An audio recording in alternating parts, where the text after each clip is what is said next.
오늘 제가 소개된 것은 불가피하게 되었습니다.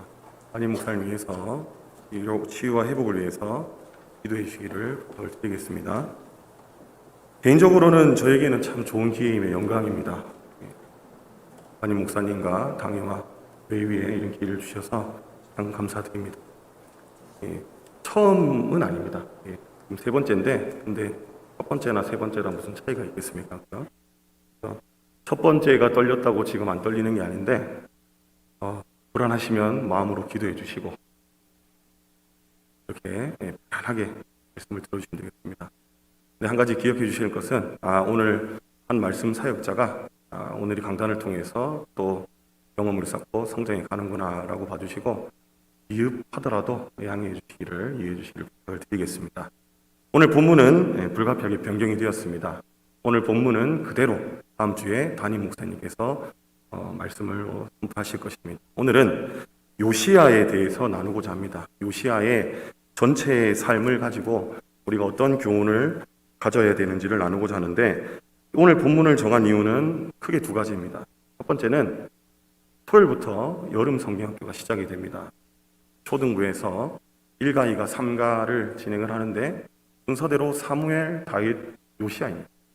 다윗과 사무엘은 그래도 좀 들어보실 기회가 있었는데 요시야는 좀 생소할 수도 있습니다. 그래서 선생님들의 준비에 도움이 되고자 배경 지식을 이해하시라고 준비를 했고, 그리고 요시야의 삶과 환경이 어쩌면 오늘날의 우리가 처한 환경과 하다라는 생각에서 요시야의 모습을 보고 그가 하나님 앞에서 어떻게 행하였는지 살펴보고 우리가 어떻게 오늘날을 하나님 앞에 살아야 되는지를 살펴보고자 하는 것입니다.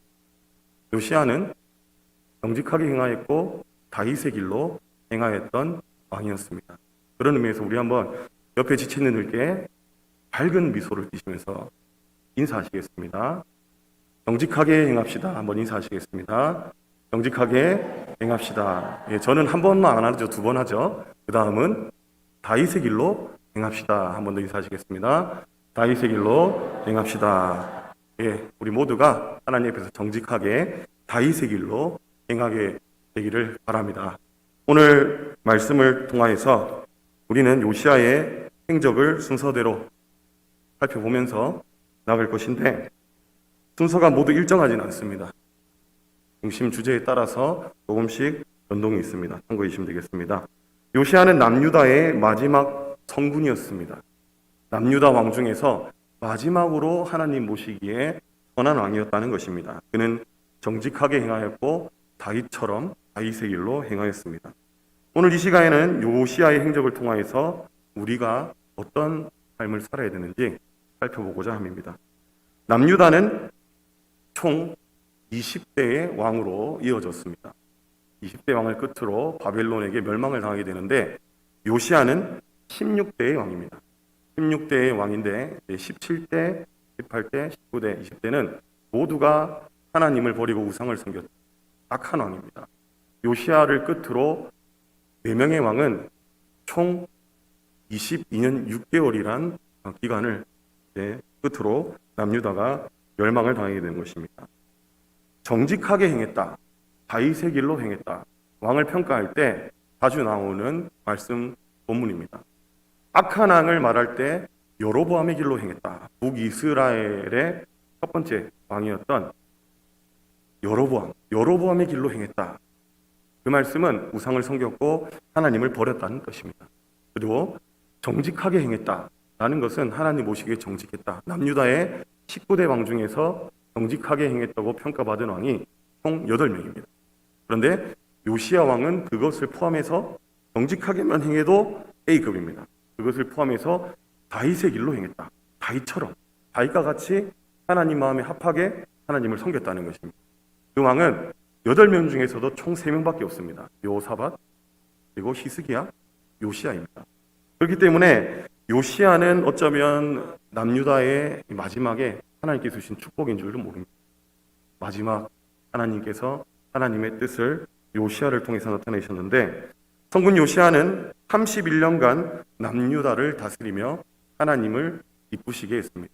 우리가 함께 읽은 본문처럼 요시야 왕은 하나님께 후한 평가를 받았습니다. 요시야가 어떤 평가를 받았었습니까? 요시야같이 마음을 다하고 뜻을 다하고 힘을 다하여 모세의 모든 율법에 따라 여호와께로 돌이킨 왕이 없었더라 라는 큰 칭찬을 들었었습니다. 오늘 저와 여러분은 바로 이 요시야를 통해서 우리에게 주시는 교훈 세 가지를 살펴보고자 합니다. 첫 번째, 요시야를 통해서 우리에게 주시는 교훈은 무엇입니까? 하나님께서 요시야의 삶을 축복하셨다는 것입니다. 요시야의 삶 전체를 통하여서 하나님의 섬세한 하나님의 섭리가 드러나는데 그 모든 것은 요시야에 대한 하나님의 축복이었습니다. 먼저 그의 할아버지를 살펴보아야 됩니다. 요시야의 할아버지는 악함의 극치, 남유다에서 가장 악한 왕이라고 평가받는 므낫세였습니다. 므낫세는 1055년 동안 남유다를 다스렸습니다. 그는 어떤 일을 했습니까? 열왕기하 21장 2절에서 므낫세가 여호와 보시기에 악을 행하여 여호와께서 이스라엘 자손 앞에서 쫓아내신 이방 사람의 가증한 일을 따라서 무엇이라고 말씀하고 있습니까? 하나님께서 요시야 왕의 할아버지 므낫세 때에 므낫세의 아버지는 히스기야였습니다. 히스기야, 하나님의 마음에 합한 다윗의 길로 향한 왕이었습니다. 근데 히스기야가 모든 우상을 무너뜨리고 쫓아냈습니다. 그런데 아버지의 길로 가지 아니하고 히스기야의 아들이었던 므낫세는 다시 쫓아내었던 이방 사람의 가증한 신을 남유다로 가져온 것입니다. 인신 제사를 드렸습니다. 이때 밀감이라고 하는 이방 신에게 어린아이를 행으로 드리는 잔인한 그런 제사를 따라했습니다. 1월 성신, 해, 달, 별 신상을 아세라 신상과 함께 성전에다가 세워놓았습니다. 오늘날 치면 교회에다가 우상을 세워놓은 것과 마찬가지의 가증한 일을 했다는 거예요. 그리고 점치는 것을 좋아했습니다. 1월 성신을 보고 점을 치고, 그리고 사람의 시체를 보고 뜨거운 물을 부어서 사람의 움직임을 보고 혼재라고 하죠. 점을 치고, 그리고 무당과 박수들에게 자주 물어보았는데 어디까지 물어보았냐면 국가의 중대한 일, 나라의 정사를 무당과 박수들에게 물어보아 결정했다는 것입니다. 하나님께 여쭙지 아니하고 말씀대로 행하지 아니하고 박수와 무당들에게 그것을 물어보고 나라의 중대한 일을 결정했다는 것입니다. 그리고 무죄한 자를 죽였습니다. 이때 무죄한 자들이란 하나님을 바르게 믿는 자들, 하나님의 말씀을 선포하는 선지자들, 그리고 하나님 앞에서 신앙을 지킨 그 사람들, 우상에게 무릎을 꿇지 않는 자들을 므낫세는 그들을 죽였다는 것입니다. 이처럼 악한 치리를 하였습니다. 그런데 므낫세에게도 고난이 찾아옵니다. 총 55년간을 다스렸는데 49년째입니다. 49년째에 아수르가 쳐들어옵니다. 이때 상황은 아수르를 통하여서 북이스라엘이 멸망당한 상황입니다. 북이스라엘을 멸망시키고 남유다도 아수르의 속국으로 종속시키려고 하는 움직임이 있었는데 이때 므낫세가 그만 아수르에 져서 포로로 끌려가게 되었습니다. 아수르의 포로로 끌려가면 북이스라엘이 어떻게 되었습니까? 북이스라엘의 사람들은 모두 사로잡아가서 강제로 이주시키고 그 땅에는 다른 이방 민족을 모아두는 것입니다.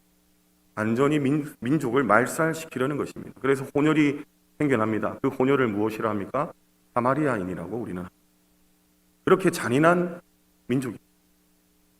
므낫세가 예전에는 설마 자신에게 그런 일이 생길까 생각을 했겠죠.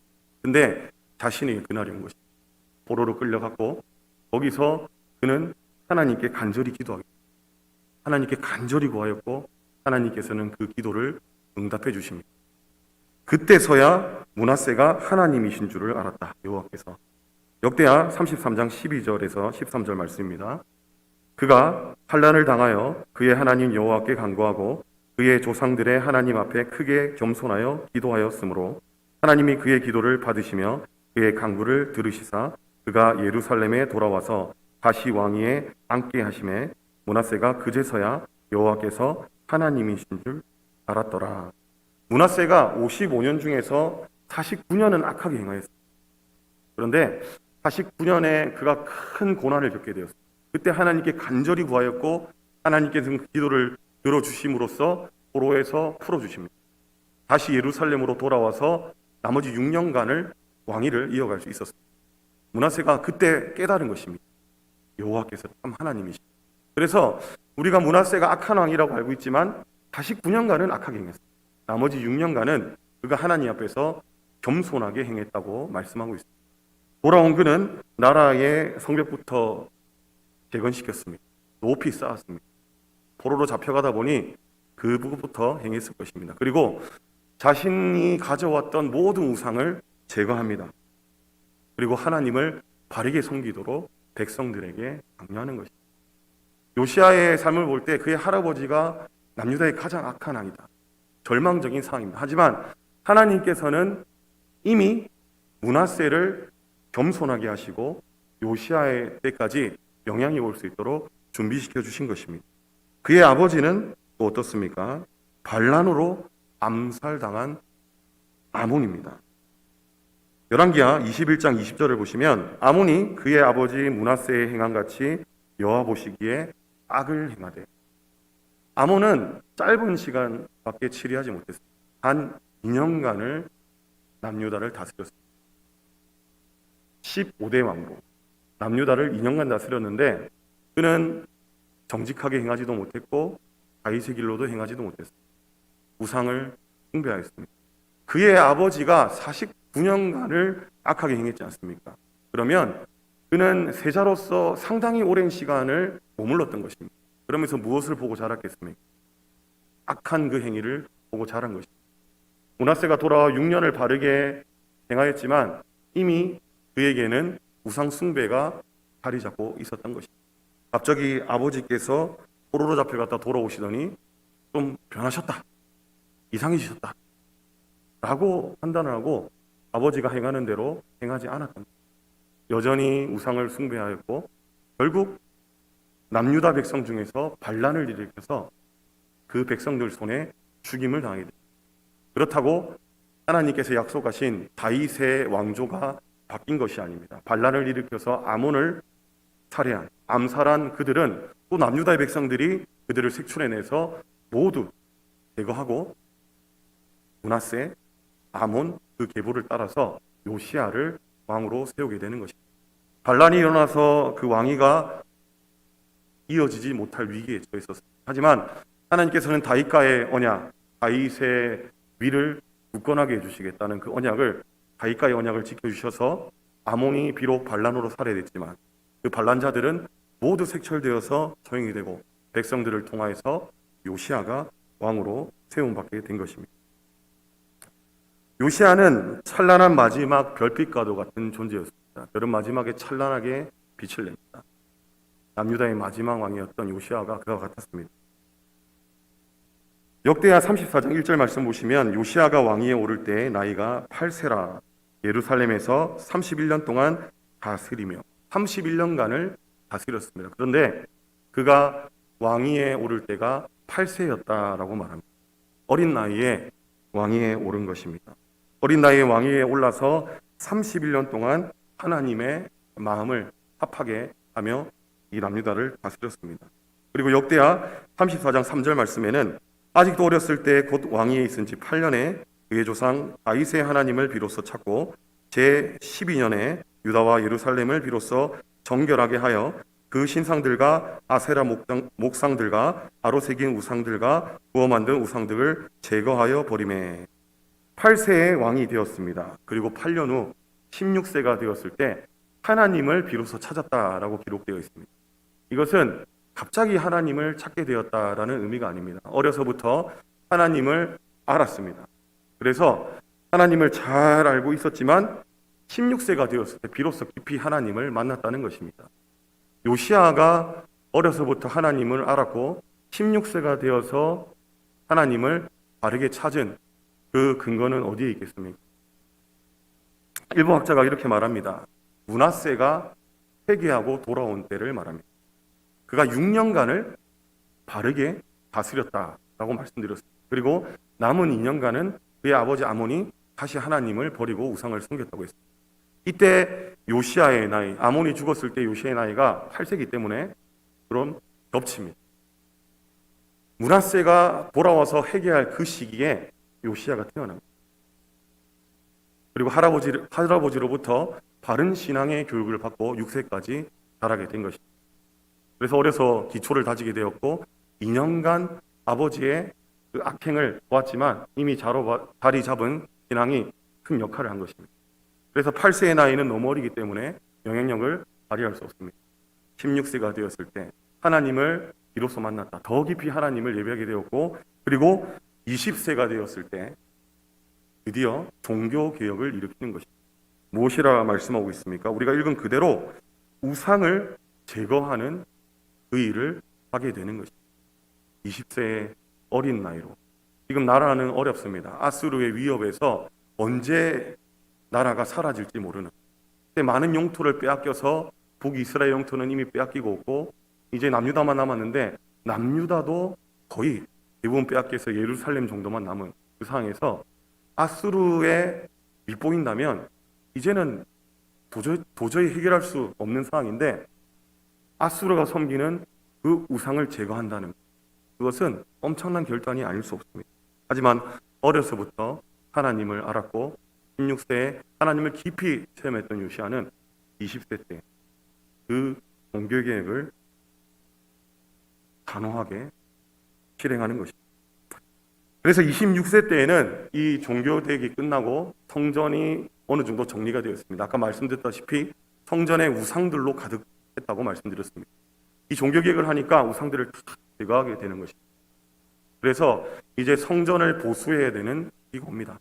26세 때에 성전을 보수합니다. 믿고 맡길 사람이 있어야 되겠죠. 제사장 힐기야입니다. 이 힐기야는 요시야가 신임할 수 있는 사람입니다.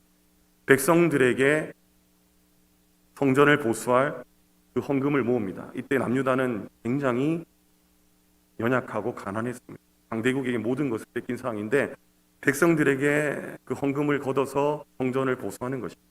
그런데 힐기야에게 모든 것을 맡겼는데 아무런 부정 없이 그가 그것을 성실하게 행했던 것입니다. 그러다가 역대하 34장 14절에서 이렇게 말씀하고 있습니다. 우리가 여호와의 전에 헌금한 돈을 꺼낼 때 제사장 힐기야가 모세가 전한 여호와의 율법책을 발견하고 헌금할 돈을 꺼낼 때라는 말씀에서 말씀 넘겨주시죠. 헌금할 돈을 꺼낼 때라는 말씀에서 이 연보계에서 율법책을 발견했다. 근데 이것은 상식적으로 불가능합니다. 그러면 진작에 발견되었을 건데 이것은 헌금할 돈, 그 연보계를 옮길 때 어딘가에서 발견됐다. 학자들은 여러 가지 학설이 있습니다. 함부로 들어갈 수 없는 지성소에 숨겨두었다. 아니면 한쪽 구석에 숨겨두었다. 정확한 위치는 우리는 없습니다. 하지만 성경을 보수하다가 율법책을 발견하게 됩니다. 생각지도 않았던 율법책을 발견하게 되었고 그 율법책을 통하여서 더욱더 종교개혁이 박차를 가할 수 있었다는 것입니다. 율법책을 왜 숨겼겠습니까? 그 전에 악한 왕, 므낫세, 아몬을 통해서 율법책이 꼭 파손되진 않을까, 사라져버리진 않을까라는 염려에서 누군가가 그 귀한 율법책을 숨겨버린 거예요. 그런데 마침 하나님을 바르게 예배하는 요시야 때 그가 종교개혁을 일으키고 그리고 성전을 보수하자 약속이 난 것처럼 사라졌던 그 율법책이 발견되어진 거예요. 그래서 요시야는 사람들을 모읍니다. 그리고 그 율법책을 읽고 그 말씀 그대로 행하려고 노력합니다. 이후에 계속해서 또 다루도록 하겠습니다. 요시야의 삶을 하나님께서 이렇게 모든 삶을 주관하여 주시고 인도하여 주시고 축복하여 주셨습니다. 요시야의 때뿐만 아니라 그의 할아버지 때부터 준비하셨습니다. 히스기야가 하나님을 바르게 섬겼지만 무슨 이유에서인지 그의 아들 므낫세는 하나님을 버렸습니다. 그러나 하나님께서는 그에게 고난을 주셔서 그가 돌이킬 수 있도록 인도하여 주셨습니다. 그리고 아몬 때 하나님께서는 백성들의 반란으로 하나님을 바르게 섬기지 않는 자를 제거하고 요시야를 왕으로 세워주셨습니다. 반란으로 인해서 왕위가 다른 이에게 빼앗길 수 있는 상황이었지만 하나님께서는 다윗과의 언약을 기억하시사 요시야를, 다윗의 계보인 요시야를 끝까지 사용하여 주셨습니다. 그리고 요시야는 하나님의 말씀대로 행하였습니다. 할아버지의 영향으로 그는 어려서부터 하나님을 알았고 16세에 더 깊이 하나님을 알았으며 20살 때에는 주위의 환경에도 아랑곳하지 않고 하나님만 바라보고 종교개혁을 시행하였고, 그렇게 했을 때 26세 때 성전을 보수하는 그 상황 가운데서 하나님의 율법책이 발견되어진 것입니다. 이것 모두가 우연이라 할 수 있겠습니까? 모든 것이 하나님의 계획하십니다. 결국 무엇입니까? 환경이 중요한 것이 아닙니다. 환경은 이미 우리에게 주어진 것이고 그 가운데 하나님께서 함께하심, 인도하심이 반드시 있다는 것입니다. 요시아와 같이 하나님 앞에서 정직하게 행할 때, 다윗의 길로 행할 때 하나님께서는 그 모든 계획과 섭리를 알게 하여 주시고 그것을 선용하셔서 하나님의 뜻과 섭리대로 순종하게 하는 자에게 하나님께서 그 모든 것을 허락하여 주신다는 것입니다. 사랑하는 성도 여러분, 하나님의 도우심을 경험하시는 저와 여러분이 되시기를 바랍니다. 요시아를 축복하신 하나님께서 저와 여러분의 모든 삶도 주관하시고 축복하여 주시는 줄로 믿습니다. 우리가 하나님의 길로 정직하게 행할 때 하나님께서는 저와 여러분의 삶을 끝까지 붙들어 주시고 축복의 길로 인도하여 주실 것입니다. 언제나 이러한 삶을 살아가시는 저와 여러분이 되시기를 바랍니다. 요시아를 통해서 우리에게 주시는 교훈 두 번째는 무엇입니까? 하나님께서 요시아의 죽음도 축복하셨다는 것입니다. 앞서 우리는 요시아의 삶을 축복하신 하나님을 살펴보았습니다. 이제는 요시아의 죽음도 축복하신 하나님을 살펴보고자 합니다. 요시아는 무기또 전투에서 전사하게 됩니다. 열왕기하 23장 29절을 보시면 요시아가 당시에 애굽 왕 바롯느고가 아수르 왕을 치고자 하여 유브라데 강으로 올라가므로 요시아 왕이 맞서 나갔더니 애굽 왕이 요시아를 무기또에서 만났을 때에 죽인지라. 요시아가 하나님을 정말 정직하고 바르게 행했습니다. 그러면 우리가 생각하기에 정말 화려한 죽음, 웅장한 죽음, 하나님 보시기에도 우리가 보시기에 너무나 편안한 죽음이 있어야 될 것인데 안타깝게도 그는 전장터에서 적의 화살에 맞아서 전사하게 되고 만 것입니다. 갈그미스 전쟁이 있었습니다. 이 전쟁은 굉장히 유명한 전쟁입니다. 아수르 제국이 수백 년간을 패자로, 중원의 패자로 군림하였습니다. 그런데 영원한 패자는 없습니다. 하나님께서 아수르 제국을 사용하셔서 허락하셨기 때문에 그들이 그렇게 행할 수 있었던 것입니다. 신흥강호 바벨론이 일어납니다. 아수르가 있습니다. 서로 한판 대결을 벌이게 됩니다. 갈그미스 전투에서 그 대결을 벌입니다. 그런데 신흥가고 바벨론의 기세가 무섭습니다. 그래서 아수르가 점점 밀리게 되는 거예요. 이때 애굽이 그 상황을 지켜보고 있습니다. 애굽은 좀 내려가서 이쪽입니다. 남서쪽입니다. 애굽이 그 상황을 지켜보고 아수르와 함께 동맹을 맺어야 되겠다. 왜냐하면 신흥강호 바벨론의 기세가 너무 무섭기 때문에 아수르와 힘을 합쳐서 신흥강호 바벨론을 몰아내고 아수르와 함께 협력하여서 양분체제로 가야 되겠다. 다시 예전의 영광을 회복해야 되겠다라는 애굽의 야망이 있었던 것입니다. 그래서 바롯느고는 군대를 일으켜서 갈그미스로 향합니다. 아수르를 돕기 위함입니다. 그런데 갈그미스로 가는 길에는 불로 가는 길이 있지만 지름길이면 반드시 남유다를 거쳐야 됩니다. 무기또라는 곳을 거쳐야 됩니다. 무기또를 지나야지만 갈그미스로 속히 갈 수 있다는 것입니다. 그래서 바롯느고는 요시아 왕에게 말합니다. 우리는 너희하고 상관할 이유가 없다. 우리는 갈그미스로 할 것이다. 하나님께서도 이 전쟁을 원하지 않으신다. 그래서 우리를 그냥 보내달라라고 말하는 것입니다. 그런데 요시아 왕은 그 바롯느고의 요청을 허락하지 않습니다. 왜냐하면 남유다의 원수는 지금 아수르입니다. 북이스라엘도 아수르에게 멸망당하였고 자신들의 국가도 오랜 시간 아수르에게 유린을 당하였습니다. 그러면 신흥강호 바벨론이 일어나서 아수르를 친다면 더없이 좋은 기회가 되는 것입니다. 실제로 바벨론이 아수르를 칠 때에 요시아 왕은 남유다의 영토를 북이스라엘 영토까지 다 회복시켰습니다. 그 정도로 이점이 있었습니다. 그런데 아수르를 도와 바벨론을 치겠다는 것은 결코 이해되지 않는 상황입니다. 그래서 막았고, 그리고 애굽도 이 기회를 틈타서 세력이 확장되는 것을 원치 않았습니다. 애굽은 전통적으로 이스라엘과 적대 국가입니다. 그들이 강하였을 때 항상 이스라엘을 괴롭혔던 국가입니다. 그렇기 때문에 거절하였고, 또한 그들이 속임으로써 남유다를 침공한다면 큰 위기에 처하기 때문에 당연히 허락해 줄 수 없는 것입니다. 무기또에서 북진하고 있는 바롯누고를 요시야 왕이 막아섭니다. 한판 대결을 벌이는 것입니다. 참고로 이 무기또는 요한계시록에 나오는 아마겟돈이라고 하는 것입니다. 무기또의 한판 대결을 펼치는데 다윗처럼 행한 왕이었지만 다윗과 같이 전쟁에 능한 왕은 아니었습니다. 다윗은 군인이었고 그는 전쟁에 능한 왕이었습니다. 요시야는 바르게 치려했지만 전쟁의 경험은 미흡했습니다. 그만 그 전쟁에서 누가 쏜지도 모르는 한 병사의 화살에 맞아서 즉사하고 전사한 것입니다. 그래서 남유다는 속히 퇴각하였고 이 요시야의 아들 여호 아하스를 왕으로 급하게 세웁니다. 바롯누고는 자신의 목적대로 갈그미스로 당하게 된 것입니다. 요시야가 그만 전쟁에서 너무나 어이없는 죽음을 당하게 된 것입니다. 이 죽음을 이후로 남유다는 멸망으로 치닫게 됩니다. 남유다의 멸망이 가속화되었다는 것입니다. 열왕기하 23장 32절을 보면 여호아스가 그의 조상들의 모든 행위대로 여호와 보시기에 악을 행하더니, 여호아스가 요시야의 아들이었는데 그 역시 하나님을 바르게 섬기지 않았습니다. 그의 아버지의 길을 따르지 아니하고 다시 우상 숭배를 하는 것입니다. 근데 여호아스는 한 3개월밖에 나라를 다스리지 못했습니다. 갈그미스 전쟁을 끝내고 내려온 애국 군대가 이제 자신들에 맞서 섰던 남유다를 괴롭히기 시작하는 것입니다. 애국으로 들어가기 전에 잠시 들려서 괴롭힌 대가를 요구하는 것입니다. 즉시 자신의 허락 없이 왕으로 세워진 여호아스를 폐위시킵니다. 그리고 자신들의 입맛에 따라서 여호야김을 왕으로 강제로 세워버립니다.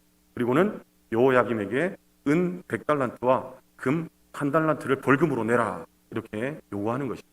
여호야김도 역시 하나님을 바르게 섬기지 않았고 나라의 물질이 풍요롭지 않은 상황에서 그 모든 뇌물과 벌금을 자신의 연약한 백성들에게 갈취하여서 다른 나라에게 그것을 갖다 바치는 행위를 하였습니다.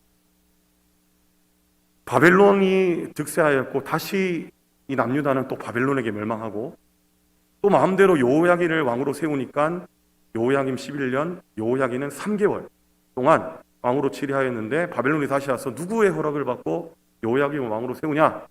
이 여호야긴도 그렇게 폐위가 되고 시드기야를 마지막 왕으로 세웁니다. 시드기야가 처음에는 바벨론을 잘 섬겼지만 이후에 애국과 내통을 합니다. 반란을 꾀하는 것. 그것이 발각되어서 바벨론에게 완전한 멸망을 당하게 됩니다. 코가 깨어서 짐승처럼 바벨론으로 끌려가는 것입니다. 남유다의 멸망의 가속화가 이제 진행됩니다. 그런데 더 안타까운 것은 이때의 남유다 백성들의 반응입니다. 예레미야 44장 18절을 보시면 우리가 하늘의 여왕에게 분향하고 그 앞에 전제드리는 것을 폐한 후부터는 모든 것이 궁핍하고 칼과 기근의 멸망을 당하였느니라 하매. 일각에서 남유다 백성들이 이런 말을 합니다. 우리가 하늘의 여왕을 섬기는 것을 멈췄다. 그래서 우리 가운데 이렇게 궁핍함이 왔고 칼과 기능이 끊이지 않게 된 것이다. 요시야도 그것 때문에 죽임을 당하게 된 것이다 라는 어이없는 그런 말을 하는 것입니다. 하늘의 여왕은 누구입니까? 아세라를 말하는 것입니다. 요시야가 아세라를 다 찍어 없애버렸습니다. 성전에 있던 그 신상을 다 제거해버렸는데 그렇게 했기 때문에 우리에게 기근이 찾아왔고 궁핍함이 찾아왔고 전쟁이 찾아왔고 죽임이 찾아왔다라고 이렇게 한탄하는 모습.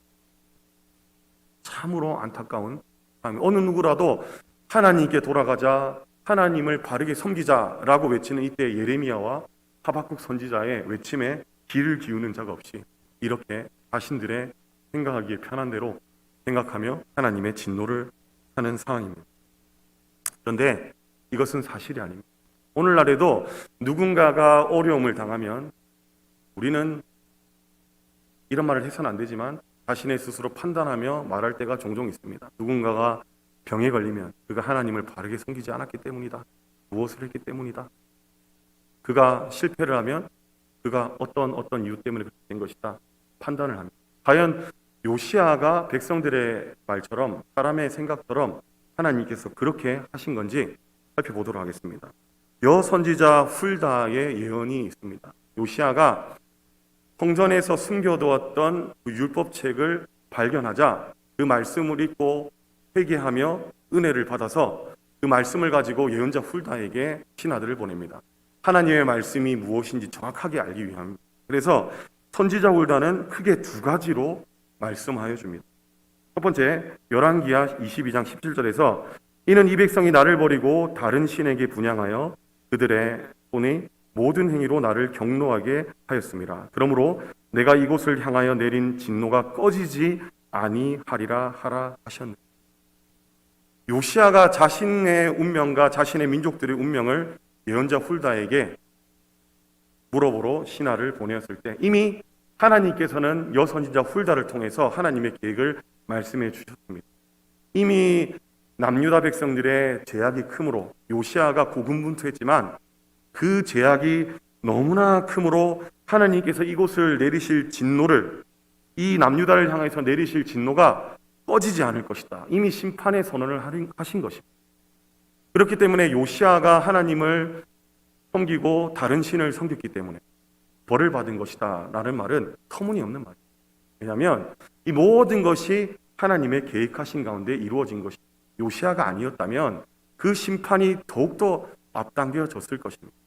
요시야가 있었기 때문에 그 시간만큼이라도 하나님 앞에서 마지막 불꽃을 발하는 별처럼 남유다가 그렇게 빛을 발할 수 있었다는 것입니다. 계속해서 또 훌다가 한 가지 더 예언을 합니다. 열왕기하 22장 20절 말씀입니다. 그러므로 보라 내가 너로 너의 조상들에게 돌아가서 평안히 모실로 들어가게 하리니 내가 이곳에 내리는 모든 재앙을 내 눈이 보지 못하게 하리라 하셨느니라 하니 사자들이 왕에게 보고하니라. 요시야에게는 이렇게 말씀합니다. 요시야가 하나님의 말씀대로 행했다. 겸손하였고 회개하였다. 그렇기 때문에 요시야는 그의 조상들의 묘실로 평안하게 갈 수 있도록 해주시겠다. 그리고 하나님께서 내리실, 앞으로 이제 남유다에게 내리실 재앙을 보지 못하도록 하시겠다라는 말씀을 해주십니다. 결국 무엇입니까? 요시야에게는 하나님께서 요시야를 특별하게 생각하여 주시사 그를 평안히 조상들의 묘실로 가게 해주신 것이었고 그가 앞으로 남유다가 당할 재앙을 보지 않도록 배려해 주신 것입니다. 제가 왕이었는데 저의 나라가 몰락하는 것, 멸망의 길로 향하는 것, 그리고 망하여서 나라의 백성들이 포로로 끌려가는 것을 두 눈으로 목도한다면 얼마나 가슴이 찢어지고 억울하고 애통하겠습니까? 하나님께서는 그것을 생각하시사 요시야를 먼저 불러가신 것입니다. 그렇기 때문에 백성들이 말하는 그러한 성급한 발언은 그것은 사실이 아니라는 것입니다. 하나님의 배려였고 하나님의 축복이었습니다. 요시야의 삶을 전체를 축복하신 하나님께서 그의 죽음의 순간까지도 축복하여 주신 것입니다. 우리는 때로는 힘들고 어려운 경험을 할 때가 있습니다. 이것은 무엇이 잘못됐다. 왜 나에게 이런 일이 왔는가 라고 고민하고 때로는 좌절하고 낭망할 때가 있습니다. 하지만 분명한 것은 하나님께서는 저와 여러분의 삶 가운데 좋은 것만 주시지 않는다는 것입니다. 주님 다시 오시는 그날에 우리가 신령한 몸, 영광스러운 몸을 입고 저 영원한 천국에서는 하나님만을 예배하고 죄도 짓지 아니하고 유혹도 받지 않는 그런 영화의 상태로 머물겠지만 영원토록 주님과 함께 왕노를 하겠지만 이 땅 가운데서는 우리는 죄로 인해 하나님의 지으신 그 형상이 오염됐기 때문에 그 죄로 인하여서 우리는 여전히 유혹을 받고 어려움을 당하고 고난을 당하고 살아가야 된다는 것입니다. 전도서 7장 14절 말씀에 공고할 때는 생각하고 형통할 때는 감사하라. 하나님께서 이 두 가지를 병행하여 주사 사람으로 장래일을 능히 감당하지 못하게 하시리라 라고 말씀해 주셨습니다. 실패한 날과 성공한 날을 번갈아 가서 주시겠다는 것입니다. 실패했을 때는 어떻게 하라는 것입니까? 생각하라, 기도하라는 것입니다. 왜 나에게 이런 상황이 왔는가? 내가 하나님 앞에서 어떠한 삶을 살아야 되는가? 자신의 삶을 점검해 보시고 하나님 앞에서 내가 바르게 행하였는지 그러지 않았는지 되돌아보라는 것입니다. 그리고 형통한 날, 감사한 날에는 성공한 날에는 무엇을 하라 했습니까? 감사하라고 말씀합니다. 하나님께서 주신 이 성공, 형통함을 하나님께 그대로 돌려드리는 삶을 살라는 것입니다. 때문에 저와 여러분이 때로는 환난을 당할 수 있습니다. 고난을 당할 수 있습니다. 하지만 사람들이 성급하게 판단하고 말하는 것처럼 그것이 사실이 아니라는 것입니다. 하나님의 뜻과 섭리 가운데 하나님의 축복이 그 가운데도 있음을 믿으시는 저와 여러분이 되시길 바랍니다. 하나님의 삶을, 요시아의 삶을 축복하셨던 하나님께서 그의 죽음까지도 축복하여 주셨습니다. 그렇다면 주의 자녀여 주의 백성인 저와 여러분도 마찬가지입니다. 저와 여러분의 모든 삶을 하나님께서 축복하여 주시고 인도하여 주심을 믿는다면 저와 여러분의 모든 고난까지도, 모든 환난까지도 하나님께서 함께하여 주셔서 총통의 길로, 축복의 길로 바꾸어 주심을 믿어야 할 것입니다. 언제나 우리 하나님, 우리의 모든 삶과 고난과 모든 역경, 모든 것을 인도하시고 축복하시는 하나님을 변치 않는 믿음으로 믿으시는 저와 여러분이 되시기를 바랍니다. 세 번째, 요시아의 삶을 통하여서 우리에게 주시는 교훈은 무엇입니까? 하나님께서 축복하신 요시아에게는 합당한 이유가 있었다는 것입니다. 역대하 34장 3절 말씀에 이렇게 말씀하고 있습니다. 아직도 어렸을 때 곧 왕위에 있은 지 8년에 그의 조상 다윗의 하나님을 비로소 찾고 제 12년에 유다와 예루살렘을 비로소 정결하게 하여 그 산당들과 아세라 목상들과 아루새긴 우상들과 구워 만든 우상들을 제거하여 버리매. 앞서 말씀드렸다시피 20살 때는 아수르의 영향력에 있었던 때입니다. 아수르가 섬기는 이방신을 제거한다는 것은 그 나라에 대한 도전입니다. 하지만 단호하게 요시아는 그 종교개혁을 실행하였습니다. 그런데 놀랍게도 오히려 나라가 어려움에 처하기보다는 그때 신흥 바벨론이 일어나서 아수르가 아무리 노력을 해도 남유다에 더 이상 손을 쓸 수 없게 되는 상황입니다. 남유다뿐만 아니라 아수르의 지배 아래에 있던 많은 나라들이 독립을 하는 그때가 온 것입니다. 하나님을 바르게 섬겼더니 하나님께서 남유다에게 기회를 주셨습니다. 그래서 북이스라엘이 멸망을 당하였지만 북이스라엘의 영토까지 다 회복될 수 있는 은혜를 주셨다는 것입니다. 그것이 무엇 때문에 이루어진 것입니까? 바로 우상을 제거했던 일왕을 성신, 아세라 목상, 그리고 밀감이라는 인신제사, 그리고 솔로몬 때에 정략 결혼으로 들어왔던 그 이방신이 모여있는 멸망의 산, 그곳에 솔로몬의 여인들의 이방신이 다 모여있어요. 그 멸망의 산을 다 부셔버립니다. 더 이상 하나님을 예배하지 않고는 살 수 없는 환경을 만드는 것입니다. 그래서 모든 것이 하나님께서 기뻐하심으로 하나님께서 요시아의 모든 삶을 축복하여 주셨다는 것입니다. 그리고 또한 역대하 34장 19절 말씀에 이렇게 말씀하고 있습니다. 왕이 율법의 말씀을 듣자 곧 자기 옷을 찢더라. 성전을 수리하다가 보수하다가 발견된 율법책 필기야가 율법책을 발견하고 서기 사반을 통하여서 즉시 요시야 왕에게 전달합니다. 그 율법책을 읽자 요시야 왕은 바로 옷을 찢습니다. 옷을 찢는 것은 회개의 의미입니다. 신성모독의 의미입니다. 자신이 극심한 고통, 억울한 일을 당했을 때 하는 행위입니다. 그 말씀을 읽자 바로 옷을 찢고 자신의 그 감정을 하나님께 호소하는 것입니다. 그리고 말씀합니다. 우리가 당한 이 환난과 어려움이 우리가 하나님의 말씀을 바르게 지키지 않았기 때문이다 라고 스스로 겸비하고 회개하는 것입니다. 말씀의 앞에서 회개하는 요시야, 그 모습이 있었습니다. 그리고 계속해서 열왕기하 23장 21절 22절을 보시면 사사가 이스라엘을 다스리던 시대부터 이스라엘 여러 왕의 시대와 유다 여러 왕의 시대에 이렇게 유월절을 지킨 일이 없었더니, 말씀을 율법책을 발견하니까 그 가운데 있는 것을 이제 지킵니다. 하지 말라는 것은 하지 않고 하라는 것을 하는 것입니다. 대표적으로 유월절을 다시 지키게 된 것입니다. 유월절을 지킨 왕은 히스기야 때도 지켰습니다. 그런데 요시야 왕과 차이점은 말씀 그대로에 나타나 있는 그대로를 지킨 왕이 요시야 왕이라는 것입니다. 그래서 이렇게 지킨 왕이 어떻다라고 평가하는 것입니다. 날짜를 히스기야 왕은 조금 다르게 지킵니다. 요시야는 그러나 말씀에 있는 그대로, 그날 그대로 지켰다는 것입니다. 말씀대로 유월절을 지킨 요시야 왕, 말씀을 받고 즉시 회개한, 그리고 말씀대로 행한 요시야 왕, 그것이 하나님께 축복을 받기에 합당한 이유였습니다. 그리고 세 번째는 심판의 예언을 듣고도 포기하지 않은 요시야입니다. 역대하 34장 33절을 보시면 이와 같이 요시야가 이스라엘 자손에게 속한 모든 땅에서 가증한 것들을 다 제거하여 버리고 이스라엘의 모든 사람으로 그들의 하나님 여호와를 섬기게 하였으므로 요시야가 사는 날까지 백성이 그들의 조상들의 하나님 여호와께 복종하고 떠나지 아니하였더라. 훌다를 통하여서 이미 심판이 정해졌다. 하나님께서 거두시지 않는다는 그 예언을 들었고 자신도 곧 죽게 될 거라는 예언을 들었습니다. 그 예언 후에 약 6년 뒤에 요시야가 죽음을 당하였고 그리고 남유다는 이제 멸망의 길로 치닫게 되는 것입니다. 그런데 그 예언을 듣고도 요시야는 그 뜻을 꺾지 않습니다. 하나님 앞에서 오히려 더 박차를 가하며 바르게 행하는 것입니다. 그 율법책을 발견함으로써 더욱더 종교개혁에 박차를 당하여서 이제 이전에 율법책을 발견되기 이전에 행했던 그 행위를 멈추지 않고 계속해서 행하는 것입니다.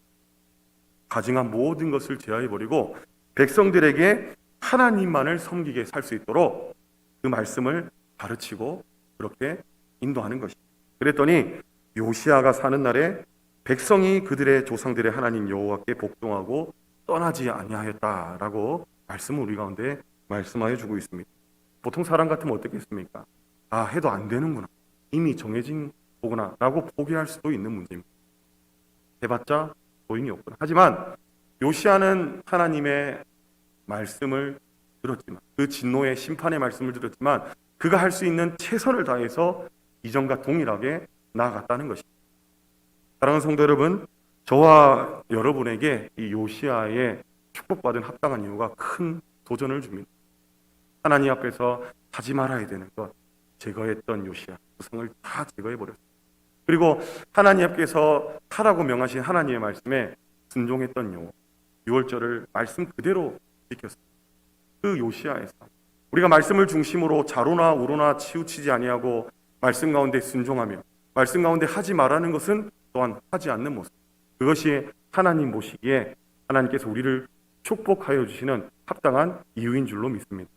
그리고 또한 요시야는 좋지 않은 상황 가운데서도 결코 포기하지 않았습니다. 하나님의 뜻이 정해졌어도 그 자신은 하나님께 할 수 있는 최선을 다했다는 것입니다. 우리의 삶도 마찬가지입니다. 우리는 하나님께 우리의 최선을 드려야 됩니다. 우리의 온 힘과 뜻과 정성을 다해서 우리가 드릴 수 있는 최고를 드려야 된다는 것입니다. 그래야 하실 때 우리에게 복을 주시고 우리를 인도하시는 분은 하나님이십니다. 하나님의 주권 안에서 하나님의 뜻과 섭리 가운데 그 모든 일이 진행된다는 것입니다. 저와 여러분의 삶이 하나님의 기뻐하시는 길로만 행하는 삶이 되기를 바랍니다. 언제나 하나님 앞에서 하나님 말씀대로 순종하며 하나님의 길이 아니면 가지 않으시는, 그리고 모든 상황 가운데서 우리가 드릴 수 있는 최고를 드리시는 저와 여러분이 되시길 바랍니다. 그래야 할 때 저와 여러분의 모든 삶을 하나님께서 받으시고 축복하여 주실 것입니다. 역대하 34장 6절 말씀입니다. 또 므낫세와 에브라임과 시온과 납달리까지 사면 항폐한 성읍들에게도 그렇게 행하여 우상 숭배를 다 근절하는 요시야의 이런 종교개혁 가운데 영토가 등장합니다. 므낫세, 에브라임, 시므온, 납달리, 북이스라엘의 영토가 포함되어져 있습니다. 종교개혁을 진행하는 사이에 하나님께서는 이 지역을 회복시켜 주셨다는 것입니다. 다윗처럼 행한 요시와 그를 축복하신 하나님이 영토를 회복시켜 주신 것입니다. 다시는 그 영광을 가질 수 없을 것처럼 보였는데 하나님을 바르게 섬기자 하나님께서는 다시 옛 영광을 회복시켜 주셨다는 것입니다. 그리고 마지막으로 열왕기하 23장 25절에서 요시야 왕과 같이 마음을 다하여 뜻을 다하며 힘을 다하여 모세의 모든 율법을 따라 여호와께로 돌이킨 왕은 요시야 전에도 없었고 후에도 그와 같은 자가 없었더라. 하나님께서 요시야를 평가하십니다. 하나님께서 요시야를 칭찬하시는 것입니다.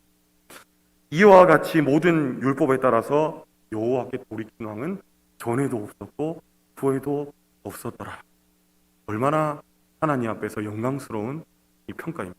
칭찬입니다. 요시야가 하나님을 바르게 섬기니 하나님께서는 그의 삶을 받으시고 그의 모든 삶을 이렇게 칭찬해 주시고 평가해 주셨다는 것입니다.